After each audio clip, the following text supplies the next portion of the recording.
This morning, Rob Reiner's 32-year-old son, Nick, is behind bars, arrested and booked on suspicion of murder in his parents' deaths inside their Brentwood home. Nick Reiner, a suspect in this case. Two sources telling NBC News that Nick was being disruptive and behaving strangely at a gathering Saturday night that he attended with his parents at Conan O'Brien's house. The following day, authorities responded to an emergency call from the Reiners' Brentwood home. Verifying we have 2 cardiac arrests.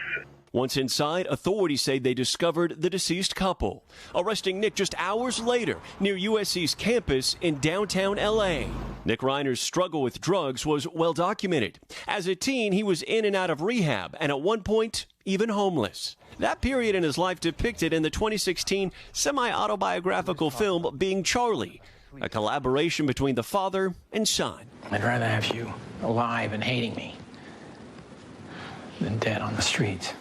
Rob Reiner spoke about that experience on Today. Making this film not only forced me to see what he was experiencing, but I think it forced him to see what I went through and what his mother went through. The tragedy prompting an outpouring of tributes from fans and friends. A crowd gathering at Reiner's star on the Hollywood Walk of Fame. And Kevin Bacon, who starred in A Few Good Men, posting this emotional tribute. The making of that movie was one of the best experiences that I've ever had on a set. For Harry Shearer, who played Derek Smalls in This Is Spinal Tap, Rob Reiner was like family. What legacy does Rob leave behind?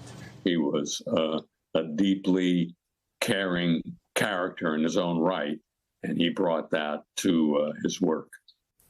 So, Morgan, going back to that holiday party that happened the night before, what more do we know about what went down that night? Yeah, Craig, it really does offer some crucial context here. That source telling us that at that party, both Rob and Michele were kind of saddened by the actions of their son that were making other guests feel incredibly uncomfortable, saying that they were even worried about his current health. And an important note here, Nick had been living on and off again with his parents inside this very home for some time. Craig? All right, Morgan Chesky starting us off there outside the Reiner home. Morgan, thank you. Hey, thanks for watching. And don't forget, you can catch the Today Show every morning on NBC or take Today when you're on the go. Just follow the Today podcast on Apple Podcasts, Spotify, or wherever you listen.